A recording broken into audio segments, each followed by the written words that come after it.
2024년 12월 29일자 한겨레 신문은 내란 수습, 권한 대행은 국회의장이 돼야 한다는 사설을 게재하였습니다. 비상계엄에 동조했거나 그렇지 않다 해도 이를 막지 못한 책임이 국무위원들에게 있으므로 탄핵으로 인한 거리 상태의 대통령 권한 대행을 국무총리나 부총리 같은 국무위원이 맡아서는 안 된다는 것입니다.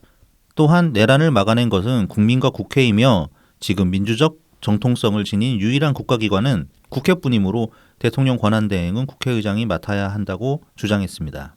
이를 위해서 개헌을 해야 한다고도 주장했습니다. 윤석열의 황당한 계엄을 막아낸 것이 국민과 국회임은 분명합니다. 하지만 선출 권력만이 민주적 정당성을 지닌 것은 아닙니다. 수장이 탄핵된 행정부의 권력도 엄격한 자격시험과 교육훈련을 거친 사법 권력도 민주주의에 의해 합의된 절차적 정당성을 지닌 권력들입니다. 한겨레는 사설을 통해서 대통령 권한 대행을 얼치기라고 비난하고 있지만 정작 얼치기는 투표만이 민주적 절차의 전부인 양 우기고 있는 사설을 쓴 기자입니다. 투표로 선출된 권력들의 합의에 의해 설계된 지금의 시스템 또한 민주적 절차의 결과이기 때문입니다. 또한 민주적 절차에 의한 권력이라 해도 잘못을 저질렀다면 합당한 처분을 받아야 합니다. 그렇기 때문에 대통령으로 선출됐던 윤석열은 탄핵될 수 있었습니다. 하지만 비리 혐의로 진행 중인 4건의 재판을 지연시켜 혐의들을 무마시키려는 이재명은 탄핵되지 않고 있습니다. 이러한 이재명이 압도적 다수당의 당대표로서 주도하는 국회를 민주적 정당성을 지닌 국가기관이라 말할 수 있을지 의문입니다. 부당한 권력 남용과 지금의 정치 시스템에 대한 비판은 대부분 정당합니다. 하지만 그 비판들이 윤석열 한쪽만을 향한다면 논리적 일관성을 상실하여 힘을 잃게 됩니다. 지금의 혼란은 인과관계로 맞물려 있으며 어느 한쪽만을 탓할 수 없을 만큼 여야를 가리지 않고 부정함이 만연해 있기 때문입니다. 언론을 가리켜 사회적 공기라고들 합니다. 사주가 있다 해도 언론 매체는 사회 전체의 것이라는 의미로 언론의 공공성과 중립성을 표현하는 말이라 할 수 있겠습니다. 어느 때보다 불안한 시국, 감정적으로 치우쳐 얼치기 사설을 쏟아내기보단 중심을 잃지 않고 균형 잡힌 시각을 사회에 제공해야 할 언론의 역할이 아쉬운 요즘입니다. 안녕하세요. 오늘은 1월 4일 토요일입니다. 저는 나이브TV 블랙아웃 BC입니다. 네, 호구맨입니다. 2025년이 드디어 밝았습니다. 올해가 을사년이라 그랬죠. 을사년인데 아직 이제 음력 그 간지로 넘어가는 건 아마도 설 지나고 나야지 그때부터 을사년이 아닌가 싶은데 아무튼 올해가 을사년이라고 하고 또 청사년이라고 부르더라고요. 이게 이제 가불병정 진사오미 그렇게 나갔을 때 을이 해당하는 색깔이 청색이라서 그래서 을사년을 청사년이라고도 부른다고 합니다. 요 이제 관련해 가지고 점쟁이 대표께서 새해 첫날 어디가 현충원 방문하셔가지고 네네. 이제 참배하시고 나가지고 방명록에 그렇게 쓰셨죠. 청사년에 네. 청사년 맞아가지고 윤석열, 이재명 둘 다 정리되는 청사년이 되길 바란다. 이제 그런 내용으로 방명록에 글을 남기셔가지고 그 글 상당히 그것도 이제 어떤 하나의 좀 대언론 전략적인 차원으로 그렇게 글을 쓰신 것 같더라고. 결국 그래서 정말로 지금 그 방명록 글 쓰시고 나가지고 매체에서 많이 나왔어요. 의외로 꽤 많은 매체에서 그 방명록 글을 소개를 했거든. 전병현 당대표 글이라고. 그런 식으로 좀 매스컴의 어그로를 끌 줄 아신다 확실히. 그런 느낌을 또 정치적으로 다시 받게 되기도 했습니다. 이제 지금 탄핵 전국으로 넘어오면서 이게 좀 언론들이 좀 몇몇 언론들 특히 이제 공영 매체나 오고 이제 그 지상파 케이블 아니면 종편 매체 중에 몇몇 매체가 좀 많이 지금 왜 이러나 싶은 정도로 좀 날뛰고 있어요. 대표적으로 이제 MBC랑 JTBC가 그런데 MBC 같은 경우에 MBC도 그렇고 JTBC도 그렇고 이제 주로 이제 자기들 유튜브 라이브도 하잖아요. 요즘은. 네네네 그렇죠. 그 방송 방 제목이 내란 수계 이런 게 막 붙어 있어요. 네네. 그래서 무슨 이건 뭐냐 싶은 수준 나오기도 하고 그게 이제 방송 방 제목만 오는 게 아니라 심지어 지상파 TV 자막에도 막 내란 수계 같은 말들이 버젓이 나와요.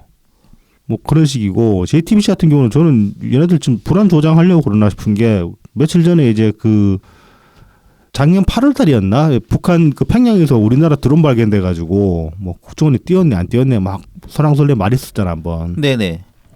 근데 이제 뭐 최근에 이제 입수된 문건에 의하면 그게 이제 윤석열 지시로 이루어졌다. 네네. 그 이제 삐라살포형 드론을 날린 거 그렇게 이제 밝혀졌다라는 그런 이제 그런 보도가 있었는데 그거를 JTBC에서 어떤 식으로 보도를 했냐면 이게 마치 공격용 드론이 넘어간 것처럼 그렇게 이제 뉘앙스를 만들어가지고 보도를 하더라고. 그 보도 화면에 보면 이제 관련 화면을 엽시고 드론 사진에는 나오거든. 그게 미국산 리퍼야. 리퍼는 공격용 드론이에요. 그 영화에서 많이 나오는 거 있잖아요. 보면 막 저기 막 중동 같은 데 가가지고 어디 저기 테러범 수장 암살한다고 드론 띄워가지고 미사일 한번 슝 쏘고 가는 거 있잖아. 걔네들이 리퍼거든. 이름도 리퍼야, 리퍼. 살인자잖아. 저승사자 아니야. 잭 더 리퍼. 근데 그거 사진 뜩 띄워놓고 북한에 날린 건 다른 드론이라고. 저기 뭐야 삐라살포형 드론이라고.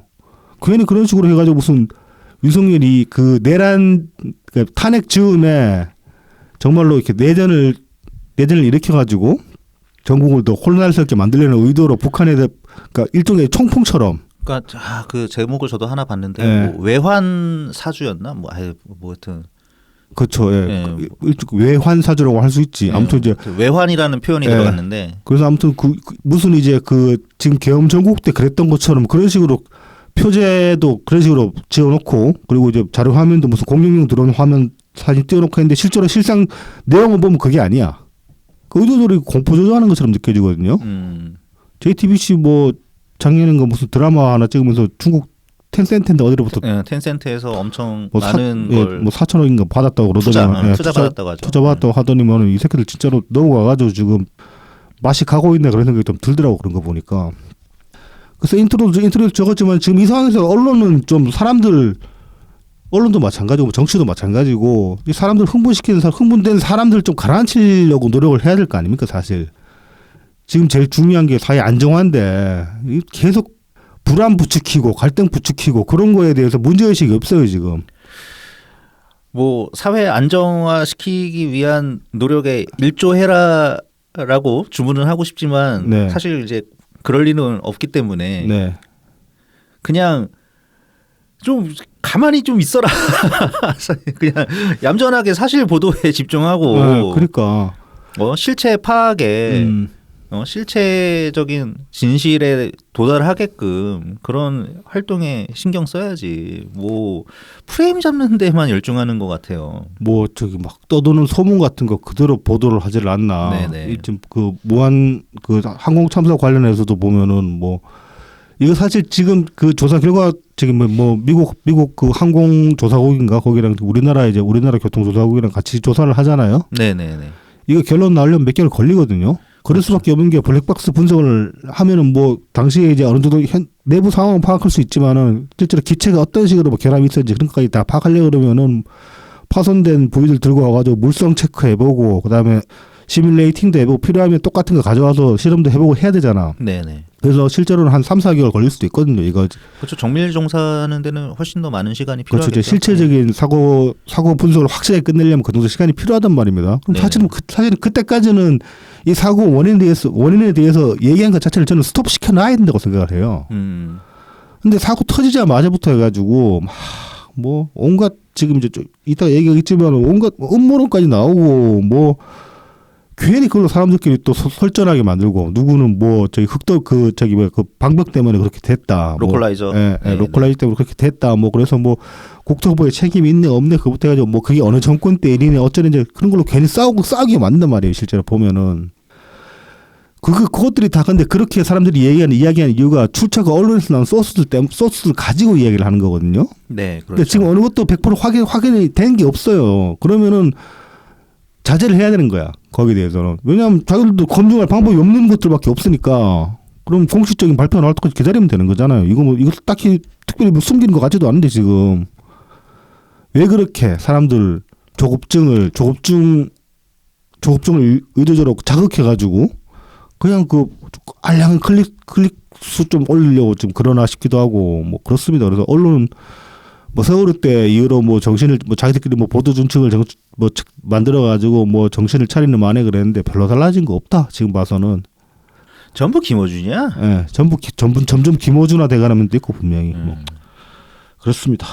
그리고 이제 이 내란이라는 워딩, 네네네. 이거 이거 이제 뭐 민주당이 처음에 시작하긴 했지만은 그래서 그리고 이제 일반적인 대중 그 이제 탄핵에 탄핵이 아니지 그 계엄에 반대했던 사람들, 반대했던 많은 사람들 같은 경우는 일반적인 대중 정서가 이거 씨발 완전 내란 아니냐 이렇게 생각할 수는 있어요 충분히. 근데 이제 그렇게 생각하는 거랑 말로 내란이라고 규정짓는 거랑 다른 문제잖아요. 그렇죠, 그렇죠. 그리고 지금 뭐 어저께 나온 보도 보면은 그 저기 뭐야 탄핵 이유서에서 내란죄 뺐다 그러잖아 또 민주당 측에서 국회 측에서. 그게 이제 일단 헌재에 권유가 있었다고 하고 그건 좀 헌재 권유가 있었던 게 사실이라 그러면 그것도 좀 말이 안 되는 거고. 그거는 이제 방송에 남아 있기 때문에 네. 아마 확인해 보면은 그거는 그러니까 굳이 거짓은 아닐 것 같고. 그거 근데 그 요즘 진짜 방송을 못 믿겠다니까. 하도 이거 어디서 그냥 교차 검증 안 된 거 막 내보내는 그런 경향이 있어가지고. 아니 헌법재판소 촬영 영상이 있거든요. 그러니까 지금 그 준비 공판 때 나온 얘기인가 보네. 그러면. 네네네. 그래서 뭐 그런 거는 이제 구라를 좀 치기 어려운 영상이 있기 때문에 네네. 그럴 거고 뭐 좀 애매하죠. 그러니까 헌법재판소에서는 나름 판결을 최대한 그래도 신속하게 내릴 수 있으면 내리고 싶어하는 네네. 그런 게 있으니까 네. 권력 공백 상태를 최소화시키기 위해 노력하기 위한 걸로 저는 보기 때문에 뭐 100% 잘못됐다고 생각하지 않습니다. 그러니까 네. 헌법재판소에서 권유를 할 수 있다고는 생각을 해요. 하는데 이제 그거를 이제 그대로 받아들인 지금의 이제 민주당은 조금 모양은 빠지죠. 그동안 그렇게 내란 얘기를 해놓고는 네네네. 정작 탄핵 이후에서 내란을 빼버린다는 게 웃기는 소리죠. 사실 그 자체로 해도 좀 웃기죠. 많이 웃기기는. 근데 그리고 또 그것이 뭐 꼭 반드시 뭐 윤석열 지금 대통령 직무 정지 상태 네. 식물 대통령한테 뭐 유불리를 말하기는 쉽지는 않은 것 같아요. 다만 이제 기간이 줄어들 가능성은 큰 거지. 네. 그러니까 헌법재판소의 심판 기간이 줄어들 가능성이 큰 거지. 무조건 그러니까 그 제일 어떻게 보면 제일 이렇게 좀 시간 끌기 좋은 쟁점 하나를 의도적으로 빼버렸다. 이제 그렇게 볼 수 있는 거죠. 네네 그렇죠. 그러니까 근데 이제 윤석열 측 전략이 시간 끌기라고 본다면은 그 점에서 윤석열 측에서는 반발할 만한 요소가 되는 거죠. 그렇죠. 근데 이제 그게 시간 끌기가 목적이면은 그거는 저는 뭐 올바른 행동은 그렇죠. 이재명의 경우에 빗대서 생각해 보면 마찬가지로 올바른 거는 아닌 것 같고. 욕처 먹어야 되는 일인 거고. 네네. 그다음에 이제 나머지 그 탄핵 소추 이유라고 하면은 뭐 계엄을 정당하게 했냐 안 했냐 뭐 이런 거 뭐 이제 관련 절차들을 지켰냐 이제 그런 것들이 있고 뭐 그다음에 뭐야 말도 안 되는 그런 거 이제 탄핵 소추에 있었죠. 그 외교를 너무 한미일 중심으로 해가지고 진짜. 네, 뭐 하여튼 그런 내용들이 있었고 뭐 초딩도 아니고 그러니까 내란에 관련된 내용 빼고 한 4가지가 있는데 크게 이렇게 뭉뚱그리면은 뭐 그런 것들로 진행하려고 하는데 그게 뭐 반드시 윤석열한테 불리하다? 뭐 그거는 뭐 그렇죠. 예, 두고 봐야 될 내용인 것 뭐 같아요. 이제 대표적으로 그 탄핵이란 계엄 과정에서 절차적 정당성을 상실했다. 네네네. 그 부분 가지고 만약에 붙어버리면은 얘네들 자기 무선에 빠지는 게 한덕수 총리 날린 거는 그때 국무회의 참석해가지고 반대 제대로 안 했다고 난리였거든. 그건 참석을 했다는 거거든요. 네. 그리고 그러면 절차적으로는 절차적 정당성을 갖췄다는 얘기가 되는 거야. 네. 그리고 이제 대부분의 그 장관들. 네. 마찬가지죠. 마찬가지로 그러니까 그 장관들이 이제 여러 명이 과기부 장관까지도 해가지고 자기들이 참석을 했었다고 하기 때문에 다만 계엄은 반대했다. 심의 사항이지 의결 사항이 아니다. 국무회의 의결 사항이 아니기 때문에 그냥 윤석열이 미쳐가지고 질러버리면 중간에 나와서 그렇게 얘기를 해버렸는데 그렇다고 하는데 손 쓸 방법이 없었다 이런 거죠. 근데 이제 앞서 이 한겨레 사설 논조처럼 민주당은 그래도 막았어야지. 억지를 쓰는 거야 지금. 그렇지. 말이 안 되는 소리죠. 그 무슨 악덕 사장님 같은 소리도 아니고. 그러니까. 왜 일이 이렇게 됐어? 그러니까 뭐 이래저래 해서 이렇게 될 수밖에 없었습니다. 뭐 우리로서는 불가항력이었습니다. 그런데도 불구하고 그래도 네가 책임을 져야지 그러고 있는 거지 지금. 안 되겠어. 너 당신을 잘라야겠어. 해고야. You are fired. 괜히 교육 승질내고 아무튼 이제 그런 식으로 뭐 자기 모선에 빠지는 부분도 있고 하기 때문에 뭐 여러모로 봤을 때 민주당이 지금 너무 이 그 탄핵 절차 자체를 개판쳐놨어요. 네네. 저도 윤석열 탄핵돼야 된다고 보거든요. 탄핵될 짓을 했어요. 뭐 명분이 뭐든 간에. 그런데도 불구하고 지금 저는 민주당 때문에 탄핵 엎어질 가능성이 상당히 있다고 봅니다. 지금. 너무 병신같이 해놔가지고. 그렇죠. 뭐 그 조국이 깜빵하기 전에 조국 혁신당에서 만들어 놓은 거 대충 짜집게 해가지고 그거를 그대로 그냥 그러니까 올렸다는 것 같죠. 그리고 지금 민주당 측에서 민주당 측이 아니라 국회 측 대변인이 대리인이 누굽니까? 정청래잖아. 정청래. 네, 그렇죠. 뭐 출석은 안 하고 있는 것 같더라고요. 안 하고 있는 것 같고 그 이제 변호사들만 나오고 있는 것 같은데. 정청래 왜 안 나가고 나가야지. 법사위원장 지금 제일 중요한 일이 그건데. 거기에 광팔 게 별로 없다고 생각이 들었을 수도 있죠.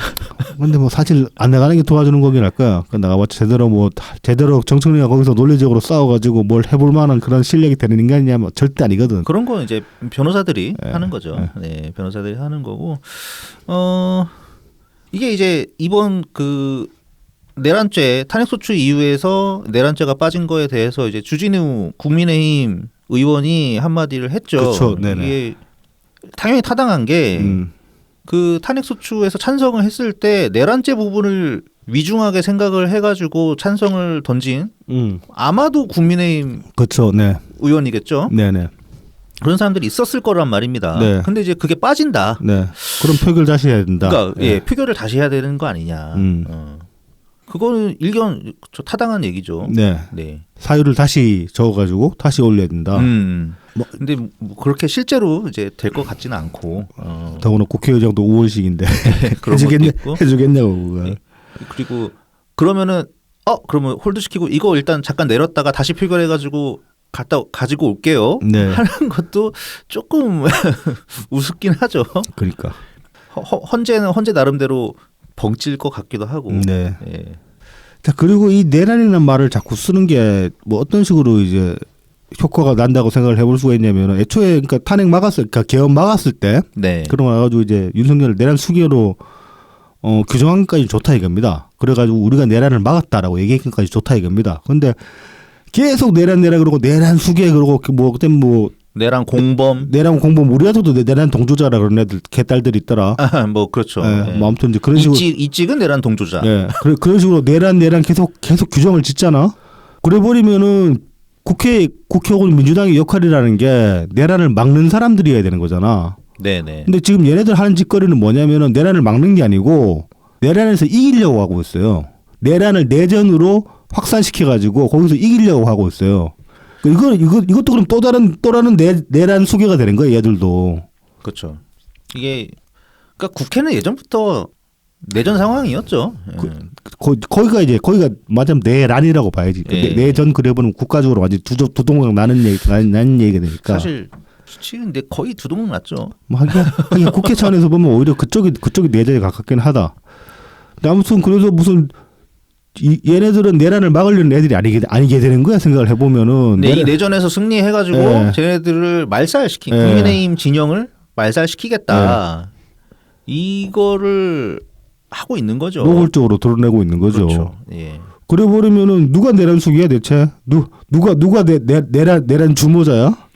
그러니까 양측 공히 다 내란을 하고 있는 거야. 내란의 당사자들이죠. 내란을 벌인 거야. 다르니까 두 개의 내란 전장이 있다고 내란 필드가 있다고 봐도 되는 거야. 내란이라는 거는 여러 군데에서 터질 수 있는 거잖아요. 내전은 딱 두 개의 편이 갈려서 싸우는 거지만은 그래서 얘네들도 내란 지금 일으키고 있는 거야. 그렇게 보면은 내란을 멈추려는 생각을 하는 게 아니고 그런 점에서 이 내란 탈핵하는 것들을 골 때린다. 일단 그런 생각도 들고 이와 관련해가지고 전정현 대표께서 이제 작년 12월 22일 날 이런 말씀을 이제 우리 최고위 회의 때 하셨던가 그랬는데 윤석열 계엄령 사태 이전엔 어감 자체를 선택해서 내란죄라는 말 자체를 안 썼었는데 지금 정치 공세로 너무 남발하고 있다. 그래서 이제 뭐 여기저기 내란 갖다 붙이는 이재명당 이건 이제 공산당이 반동분자 인민재편 처형하던 장면이랑 다를 게 없다.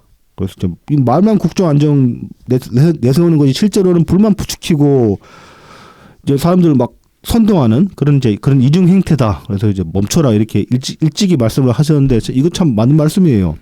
그렇죠. 이게 그 작년이었나 그 영화가 서울의 봄? 네. 예, 재작년이었나? 작년이지. 24년에 개봉했나요? 작년 아니야? 뭐 몰라. 아무튼 예. 크게 관심이 어쨌든 없어가지고. 네. 그게 좀 흥했잖아. 예.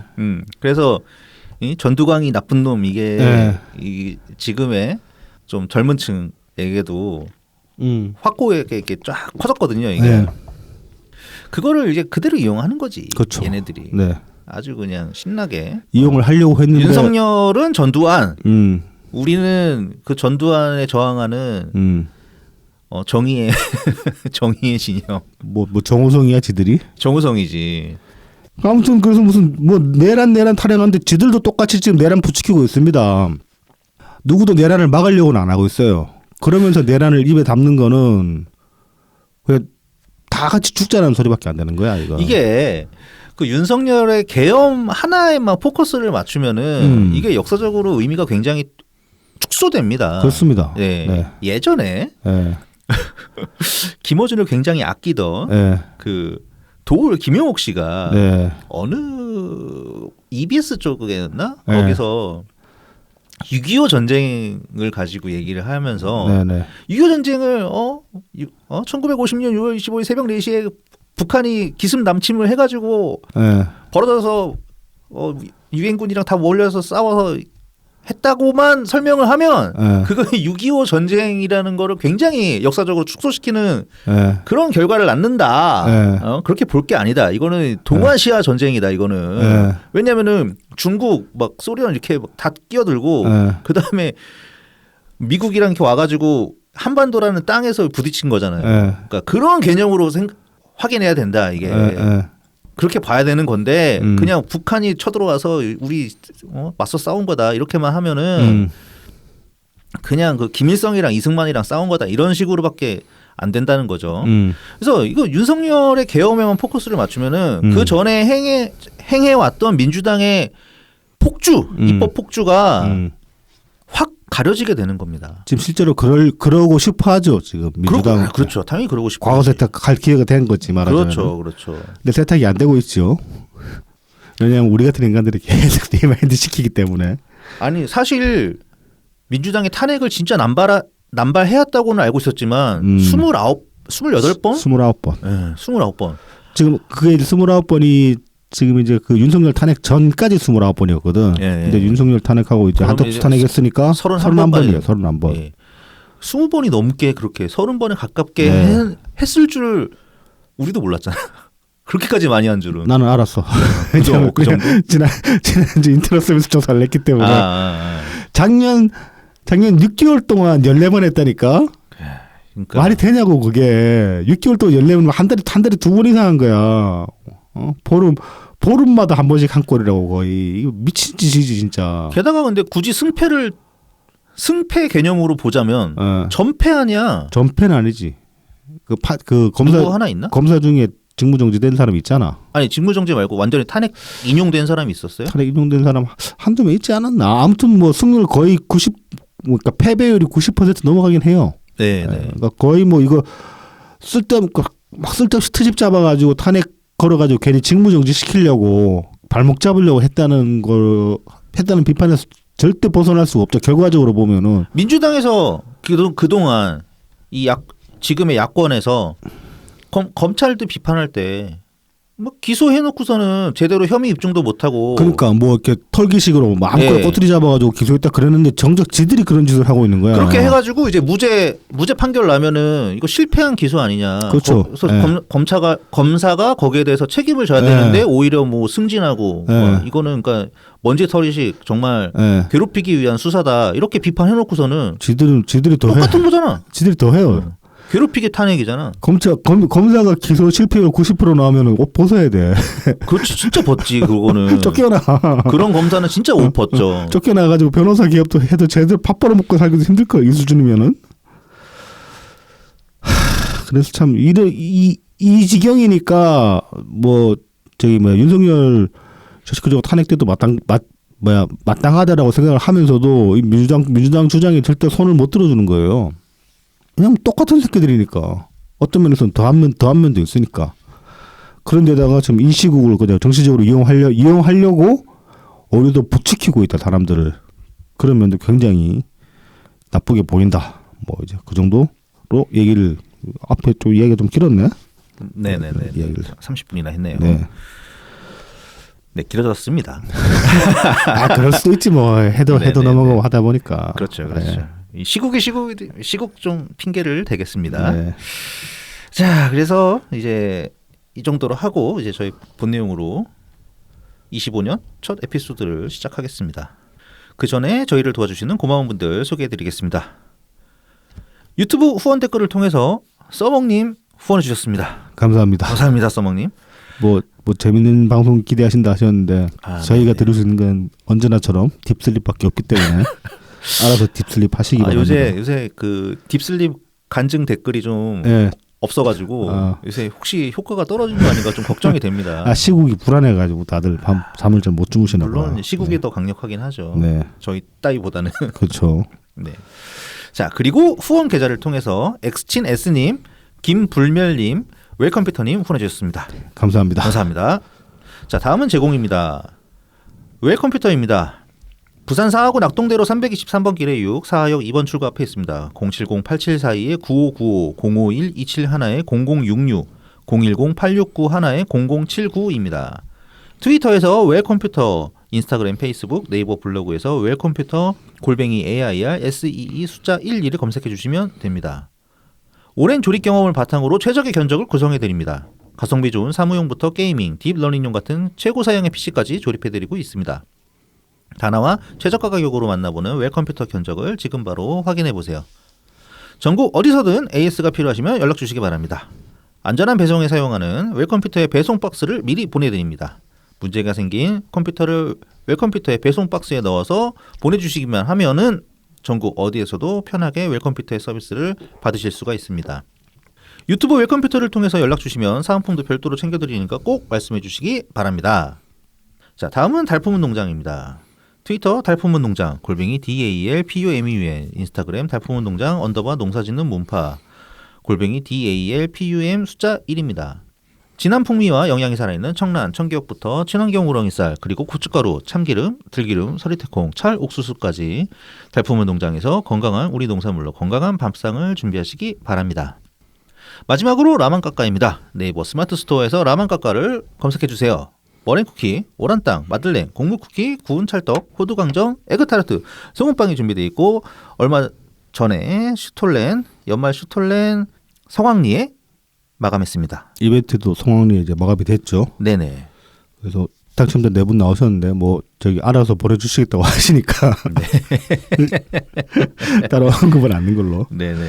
자, 이제 상당히 많이 응모하신 것 같아요. 그 이제 지역 사회에서 상당히 지금 이제 그 지역 사회 민심을 많이 얻었거든요. 그동안 이제 찾은 그 샘플 시식 행사를 가진 관계로 그렇죠. 이 지역 주민들이 어떤 그 열화와 같은 성원이 있어가지고 그렇게 해서 성황리에 이제 이벤트를 마치고. 이미 한 예전에 자민련 정도는 그리고 그 동네에도 그 저기 뭐 고위원 같은 거 나가면 당선될 수준이니까 그 숫자면은. 자, 그래서 뭐 해도 이제 뭐 새해도 밝고 했으니까 이 모두들 새 업체분들 모두들 이제 좀 올해는 더 사업이 번창하시길 바라겠습니다. 네. 자, 이제 본 내용으로 들어가 보죠. 작년이었죠. 이제 12월 29일 날 이제 안타까운 사고가 있었습니다. 네네. 이제 오전 9시 3분에 이제 제주항공 돌돌 16편 이게 이제 방콕발 무한행 항공기가 이제 무안공항에 추락을 했습니다. 그래서 이제 항공기는 전소가 됐고 탑승객 총 이제 181분 중에 생존자가 2분 있습니다. 이제 승무원이라고 하죠. 남녀 승무원 한 분씩. 네. 그리고 이제 사고 원인은 앞서 이제 우리 뭐 스몰 토크에도 잠깐 얘기했지만은 공식 발표 있기 전까지 저희는 따로 언급은 않겠습니다. 뭐 이렇다 저렇다 얘기들이 많은데 왜냐하면 명확한 것도 없기 때문에. 그리고 이제 그런 것들이 어떤 좀 탓할 대상을 찾아가지고 끼워 맞추려 든다는 그런 느낌도 받거든요. 지금 이상 아직까지 뭐 명확하게 드러난 것도 없는데 누구 탓하는 것도 좀 이상하잖아요.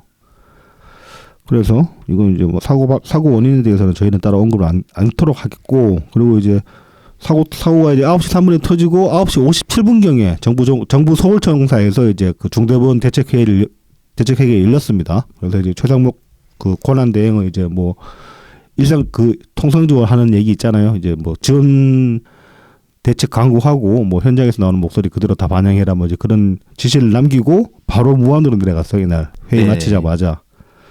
그리고 이제 또 1월 2일에도 또 이제 그 분향소 합동 분향소 생기고 나가지고 다시 한번 무안을 내려갔어요. 그리고 이제 1월 3일 중대본 회의 때 이제 했던 얘기를 보면은 이제 추모 과정에서 생업을 뒤로 하실 수밖에 없는 유가족들의 어려움이 커지고 있을 것이다. 뭐 그렇잖아요. 생업 내려놓고 그렇죠, 이제 내려가실 수밖에 예. 없으니까. 그래서 이제 그 중에서 특히 이제 저소득 유가족 같은 경우에 이제 당장 정말 생계 문제가 걸릴 수 있으니까 이분들 같은 경우에 이제 긴급 생계비 지원이랑 건강보험료, 국민연금 보험료 납부 예외 등으로 이제 일단 생계 어려움을 이제 생계 부담을 조금이라도 덜어드리려고 한다고 합니다. 그래서 이제 오늘 이제 1월 6일부터 긴급하게 돌봄이 필요한 유가족에게 긴급 돌봄 서비스를 제공한다 이렇게 얘기를 했습니다. 그래서 이제 뭐 현장에 있는 어떤 그 공항 내 접수 전화나 아니면은 뭐 현장에 있는 공무원 통해서나 아니면 긴급 전화 등으로 신청을 하면 된다고 합니다. 이건 뭐냐면은 이 복지 기금 중에 이런 상황에 쓰기에 조성된 기금이 있어요 따로. 아, 네네. 긴급 돌봄 서비스 같은 경우에 이제 그거 대상이 된다는 거예요. 그래서 신청하면은 바로 이제 약간은 아마 뭐 생계 지원 같은 거랑 물품 지원 같은 게 좀 나올 겁니다. 이거 하면은 얼마간의 기간 동안에 그렇게 알고 있거든요. 그리고 이제 뭐 그 장례 절차 같은 경우도 이제 보건복지부 차원에서 이제 지원한다. 뭐 그런 얘기도 이제 하고 있고 뭐 그리고 이제 뭐 통합지원센터를 통해 가지고 장례, 숙식, 법률, 보험, 심리안정 등 다양한 업무를 지원하고 있다. 그래서 이제 근데도 불구하고 유족들은 이제 충분히 이제 불편을 뭐 아직까지 충분하지 못하다고 느끼실 수 있는데 그런 거에 대해서 최대한 보완으로도 애를 쓰겠다 이제 뭐 그렇게 이제 이야기를 했습니다. 그래서 이제 여러모로 보면 좀 일반적인 굉장히 상식적인 우리가 일반적으로 정부에 기대할 수 있는 그런 뭐 메시지들이 그대로 나왔고 지금까지 그 최상목 대행의 어떤 행보를 봐도 그렇습니다. 그냥 특별한 건 아닌데 이게 윤석열 정부 들어가지고 이런 모습을 통 못 봤기 때문에. 네네네.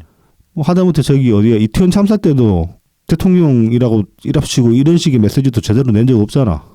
그렇죠. 현장 가가지고 이렇게 네네. 유족들이랑 이렇게 스킨십하면서 좀 달래려고 한 것도 아니고 보면은 그래서 좀 오랜만에 보는 이런 모습이라서 이게 시스템이죠. 네 네. FM들을 하는 거예요. 네, 말하자면. 맞아요. 네. 정말 매뉴얼들을 했다고 볼 수 있는데 뭐 잘난 것도 없는 인간들이 매뉴얼 쌩까고 뭐 가가지고 개소리를 하고 있고 보면은 아무튼 그래서 이런 어떤 오랜만에 절차대로 제대로 진행되는 모습을 본 것만으로도 저 같은 경우는 약간의 좀 안정감 같은 걸 느꼈어요, 사실. 좀 간만에 정부다운 정부 일을 하는구나 그런 느낌을 좀 받았습니다. 그러니까 기본만 해도 이 정도까지는 한다. 그렇죠. 바로 네. 즉각적으로 이게 네. 가능하다. 이런 거죠. 뭐 굉장히 이제 뭐 작업은 안 하고 그냥 바로 내려가고 현장에 바로 내려가고 내려가서 또 이제 유족들이랑 스킨십도 잘 하더라고 이렇게 보도 나온 것들 보니까 네네. 특별히 오버도 안 하고 뭐 이 저기 뭐 1월 2일날 합동 그 조문 센터에서 남긴 이제 박민록 글을 봐도 그냥 담백하게 적었습니다. 뭐 추모하고 정부 할 일을 하겠다 그렇게 이제 여러모로 봤을 때 참 뭐 좀 사람이 그냥 담백하구나 저는 그런 느낌을 좀 받았어요. 그래서 최상목 지금 권한대행에 대해서 그동안 어떤 사람인지 잘 몰랐죠. 솔직히 우리가 알릴 뭐 기재부 차관까지 어떻게 알아? 기재부 장관이긴 했는데 워낙 이쪽도 좀 존재감이 없어가지고 그동안에 네네 그랬죠. 네, 그래가지고 뭐 그냥 잘 몰랐다가 보니까 그래도 이 양반도 늘공이잖아. 그렇죠, 그렇죠. 행시 출신 늘공이잖아. 늘공 커리어 한 30-40년 쌓인 사람들은 확실히 다르구나. 뭐 최소한의 어떤 기본은 있구나. 뭐 이제 그런 느낌을 좀 받았습니다. 자, 이제 이것 때문에 또 이제 말이 많았습니다. 참사 직후에 이제 이재명의 행적. 그렇죠. 이건 이제 한동안 개딸들이 또 뭐 주작이다. 그래 뭐 시간 주작했다 그런 얘기가 많이 나왔었는데 이거 그래도 뭐 이거 관련해서 뭐 주작이기 때문에 고소를 하네 고발을 하네 그런 소리를 했었는데 지금 이제 요 페이스북 이재명 29일 날 오전 10시 7분에 쓴 페이스북 글 요 시간은 어떻게 확인할 수 있냐면은 지금 이제 제가 가지고 있는 스샷 한 2개 정도 되는데 이제 요 페이스북 보면은 그 글 작성 시간이 안 나오잖아요. 당일날 바로 직전에 쓴 건 뭐 직전 이런 식으로 뜨고 몇 분 전 방금 뭐 이렇게 되죠. 몇 분 전 이렇게만 써서 시간을 확인할 수가 없잖아요. 스샷 같은 경우에는 그 몇 분 전을 이제 뭐 PC 같은 경우는 클릭하면 거기 이제 날짜랑 시간이 구체적으로 뜨는데 그렇죠. 그래서 이제 그 지금 폰으로 캡처된 것들이 나돌아가지고 그 숫자 자체로만으로는 시간을 알 수가 없는데 편집 안 한 폰 화면 전체 캡처된 이제 말하자면 그 캡처 로우 파일들이 도는 게 몇 개 있거든요. 그 중에 하나가 이제 10시 15분에 캡처를 떴어요. 근데 7분 전이라고 뜬단 말이야. 그럼 10시 8분에서 7분을 썼다는 거잖아, 그거를. 그렇죠, 그렇죠. 그래서 이제 그런 스샷들을 통해서 이재명이 이거를 10시 7분에 썼다라고 말을 할 수가 있는 겁니다. 다들 아시는 건 내일을 향해 쏴라. 부치 앤 샌댄스. 국민을 향해 쏴라. 윤앤한. 이런 거를 올렸는데 이정도 이재명 뭐 개딸들이라고 해도 이재명만큼 또라이는 아니잖아. 개딸들이 아무리 그래도. 그래서 이제 붙어가지고 글 내리라고 엄청 많이 달렸어요. 예, 그래도 그러니까 사고가 좀 정상적으로 작동하시는 분들이 있는 거죠. 예. 글 내리라고 그런 이제 항의 댓글들이 좀 달리니까 그제서야 좀 뒤늦게 내렸습니다. 이거를. 금방 내리지도 않았어. 꽤 걸렸죠. 네. 그러니까 이게 좀 웃긴 게 글 내리고 나서 해명도 한마디도 없이 그냥 글 내리자마자 10시 한 39분경쯤에 이제 사고 관련 글을 처음으로 올렸어요. 근데 거기서도 보면 어떤 뭐 이제 희생자분들에 대한 추모나 애도 같은 건 없고 그냥 뭐 정부 이래라. 정부 이래라. 도와줄 거 있으면 도와줄게. 그렇지. 그 내용도 적어놓고 사람에 대한 언급이 없어. 그렇죠. 그러니까 애초부터 별로. 근데 이거 이재명이 알고 썼을까 모르고 썼을까 10시 7분에 쓴 걸. 나는 이거 모르기 힘들다고 생각하거든요, 솔직히. 그러니까 웬만하면 힘들죠. 1시간이나 지났기 때문에. 그러니까 뭐 뉴스를 안 본다고 쳐도 이 시간에 페이스북 딱 키면은 바로 뉴스가 떴을 텐데.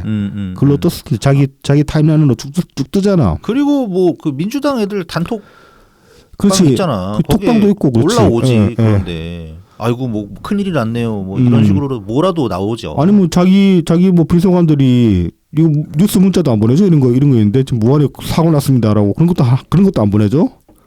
뭐 일요일엔 건들지 말라는 엄명이라도 있었나? 예외 사항이잖아. 이거 사고잖아, 사고.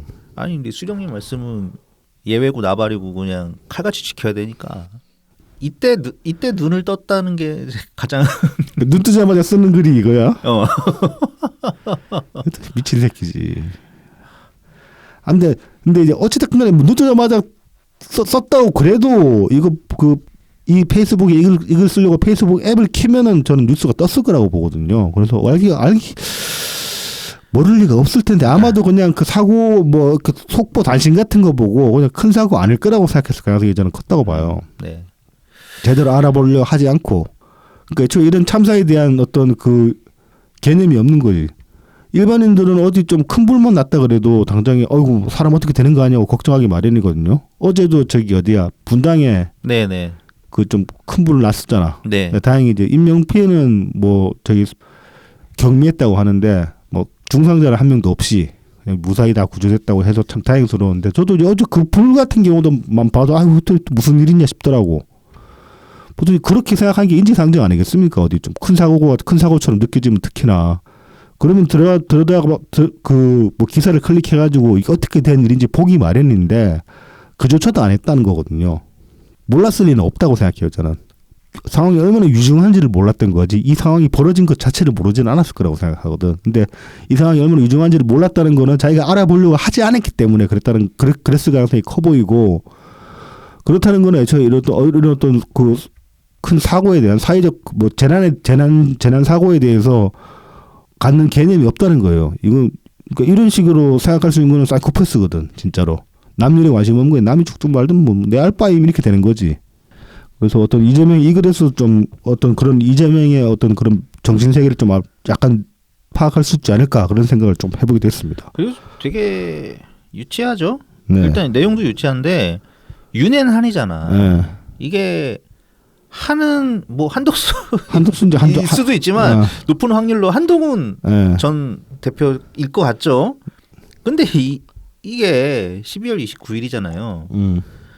윤석열도 지금 직무 정지 상태고, 그쵸. 한동훈도 없지 뭐. 털려가지고 쫓겨났잖아. 쫓겨나는 상황인데, 뭐 이거는 진짜 비아냥이지. 그러니까 이미 다 끈 떨어지고 이거.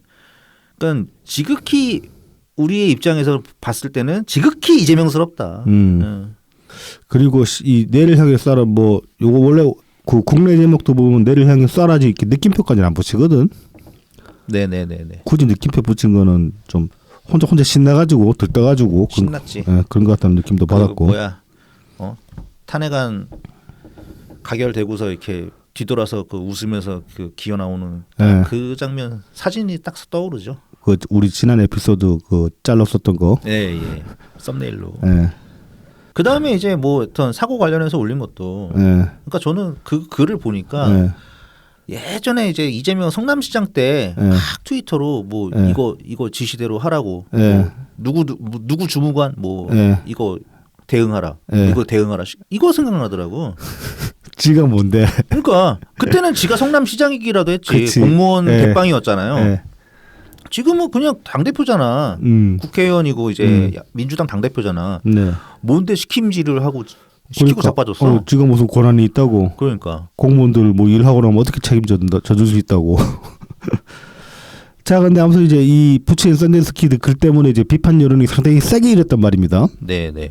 뭐 그래서 이제 이것 때문에 아무래도 이걸 좀 만회를 하려고 그런 것 같은데 당일날 이제 이재명 올려치기 바이럴을 하다가 이제 하나 적발이 됐어요. 이거 이제 뉴스까지 났어. 그렇죠. 이제 12월 30일 이제 파이낸셜 뉴스를 보면은 뭐 이런 내용이 있습니다. 이제 주요 온라인 커뮤니티에 이재명 다시 보이네라는 제목의 글이 29일 오후부터 그 다음 날까지 이제 지속적으로 게시가 되더라. 이게 정확하게 이거였죠. 와 점점점 예. 이재명 다시 보이네. 예. 아, 진짜. 이걸로 구글링하면 진짜 같은 내용 글이 쫙 뜨거든. 네네. 온갖 커뮤니티에서.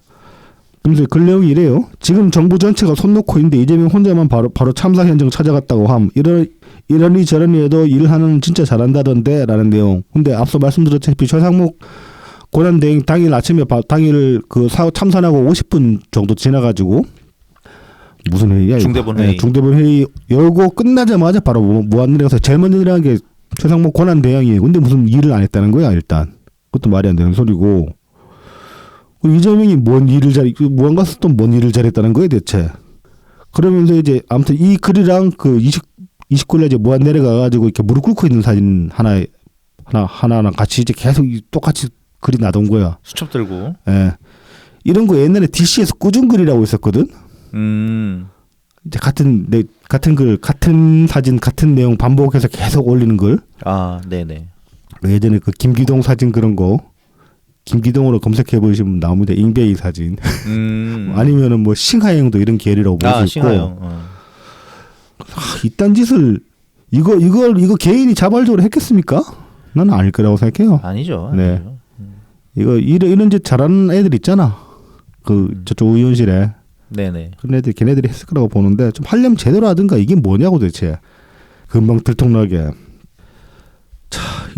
그래서 이제 뭐 이재명 혼자 진짜 일 잘한다던데 그러는데 과연 일을 잘했는가 한번 봅시다. 이제 1월 1일 날 또 무안을 내려갔어요. 이재명이 내려가가지고 이제 그 유족층이 항의하는 내용이 이제 SBS 그 뉴스에서 이제 보도된 게 있는데 이게 뭐 내려와가지고 뭘 하는 거냐 대체 그냥 사진만 찍고 가지 않았냐 이렇게 이제 막 거세게 항의를 했어요. 근데 이제 여기 대한 이재명의 대응이 또 이제 많이 또 논란이 됐습니다.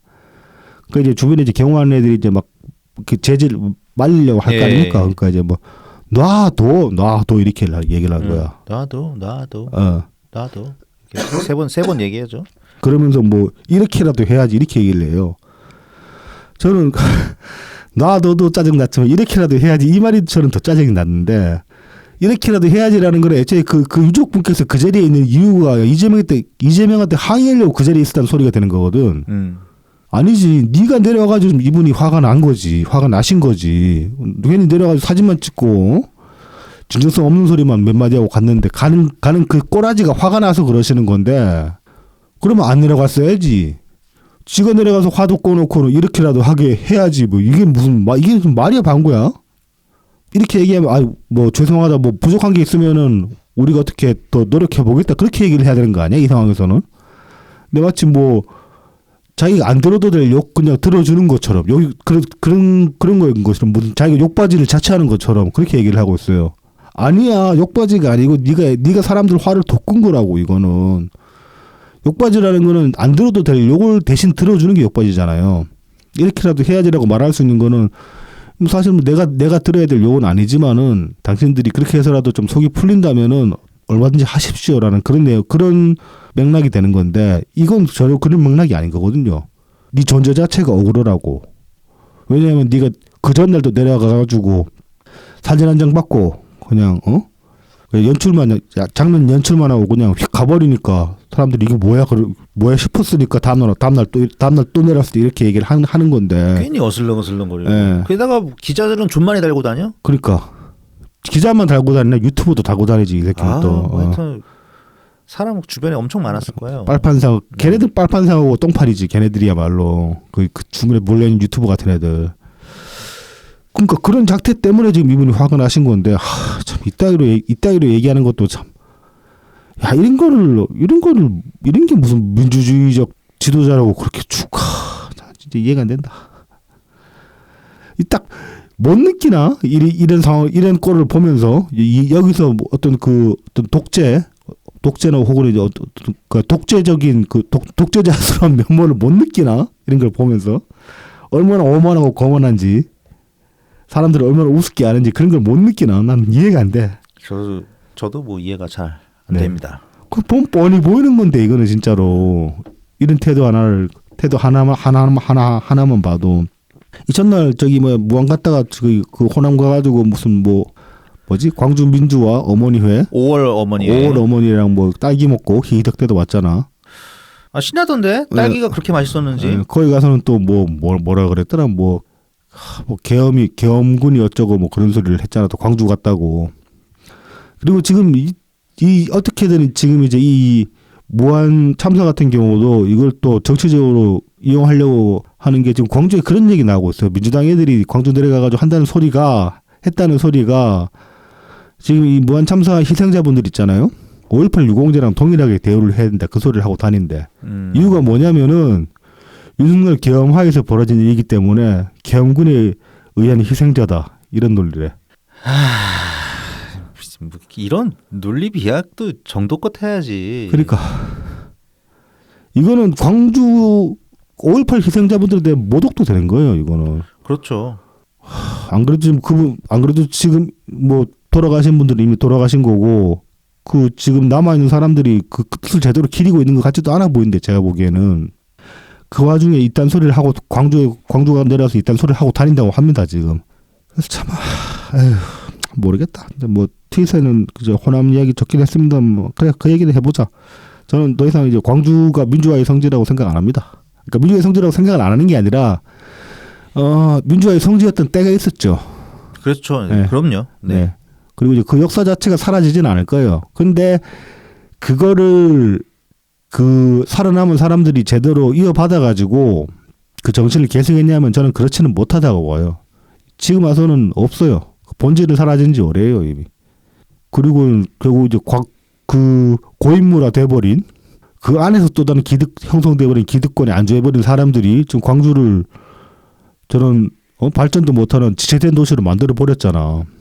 그게 지금 광주의 현실이라고 생각합니다. 그래서 뭐 민주화 더 이상 더는 그 도시를 민주화의 성지라고 부를 이유도 없고 뭐 정치인식 높다? 그거는 진짜 개소리고 정치인식은 높았던 데가 없어요. 솔직히 말하면은 그냥 지역주의를 계속 밀어줬던 것뿐이지 지금까지. 근데 지금까지 그렇게 밀어줬어도 민주당이 기본을 했었기 때문에 이렇게까지 타락한 민주당이었던 적은 없었기 때문에 평가를 받을 수 있었던 거예요.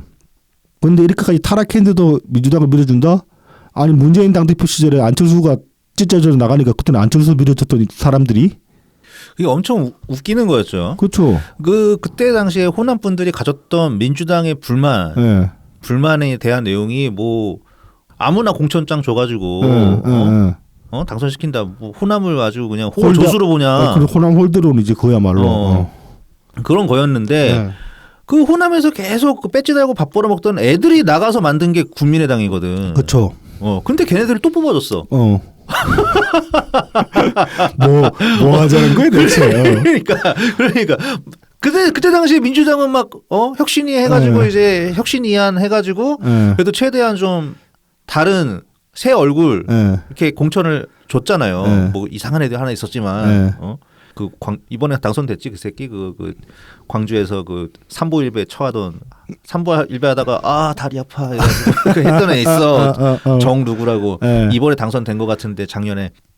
뭐 어쨌든 뭐 예. 그런 애도 좀 섞여 있긴 했었지만 예. 어쨌든 뭐 좀 하는 신용을 했었단 말이야. 예. 근데 전부 뭐 옛날 사람들 다 찍어줬잖아. 그러니까 그 저기 왜 김대중 대통령, 노무현 대통령 이후로 민주당 최고의 아웃풋은 문재인 아닙니까? 문재인 네. 대통령 아니었습니까? 능력 면으로 봐도 그렇고 도덕성 면으로 봐도 그렇고 최고의 아웃풋이었는데 그분도 그렇게까지 홀대를 해놓고 무슨 정치 의식이 높아 개뿔도 없는 거지. 그리고 이낙연 대표님 떨어뜨렸잖아. 진짜 그것도 민영배잖아. 그러니까 아니 근데 뭐 민영배 아니라도 누구라도 마찬가지였을 거야. 그 광주에서 나온 민주당 후보 중에 제대로 된 인간이 없거든. 뭐 민영배 같은 인간들 아니면 고인물 아니면은 이재명 변호사 새끼들 갖다 받고 갖다 꽂아놓고 그렇기 때문에 에휴 뭐 근데 무슨 정치 의식이 높아? 쥐뿔도 없지. 그냥 험한 말까지는 안 하겠지만은 뭐 그렇다고 이제 앞으로 뭐 민주화의 성진에 뭐 정치 의식 넘는데 그딴 소리를 누가 저한테 하면은 가만 안 두겠다. 가만 안 둘 거야. 진짜 밝혀버릴 거야 그냥. 자, 이 와중에 또 이 그 음모론이 또 이 참사를 가지고 또 음모론 이게 이 짓거리가 재미있어서 하는 건지 아니면 다른 의도가 있는지는 모르겠어요. 이것도 이제 관련해서 국민일보에서도 기사를 냈더라고 마침. 네네네. 당일날 낸 기사를 보면은 이제 뭐 한 네이버 카페에서는 이런 글이 올라왔었어요. 27일날 주식시장에서 그 제주항공 주식을 대량 매도했다. 뭐 불특정인이. 그래서 이제 이게 어떤 그 사고랑 연관이 있는 거 아니냐 그런 식의 음모론이 올라오기도 했는데 이 대량 매도를 했다고 하는데 그렇다고 해서 막 그 금액 액수가 엄청난 수준은 아니에요. 또. 그러니까 한 2만 주도 안 되는 것 같던데. 그 돈 움직이려고 뭐 사고를 일으켰다고 말이 되는 소리겠죠. 그 가성비도 안 나오겠다. 일단 너무 얼척없는 소리였고 이거는. 네. 그리고 또 이제 국정원 블랙 요원이 의도적으로 뭐 내란을 계속 확산시키려고 그놈의 블랙 요원 아니면 은퇴 요원. 나줘도 이거 캡처글 봤는데 뭐 HID. 야 HID. 뭐 그러면서 뭐 김영현이 메시지를 흘리면은 블랙 요원이 활동한다. 뭐 이거 뭐 김어준이 또 지금 떠들었던 얘기잖아. 네. 김용현 기자회견 막아야 된다고. 그거예요, 그거.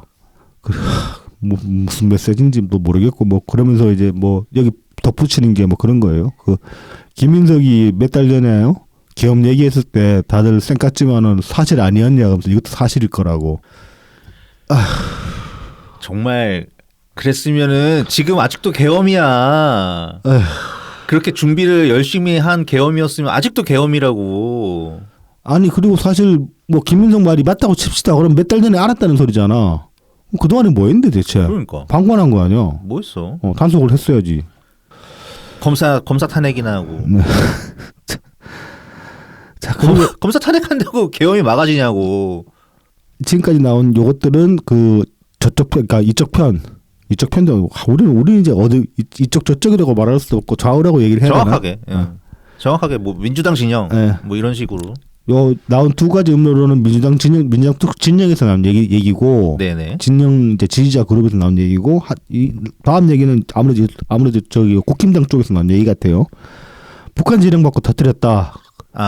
그러면서 네네. 뭐 이렇게 방송 중에 보면 이렇게 8.17이라는 자막이 휙 지나간 적이 있다. MBC, 그래요? MBC 화면에서 이게 지나갔어요.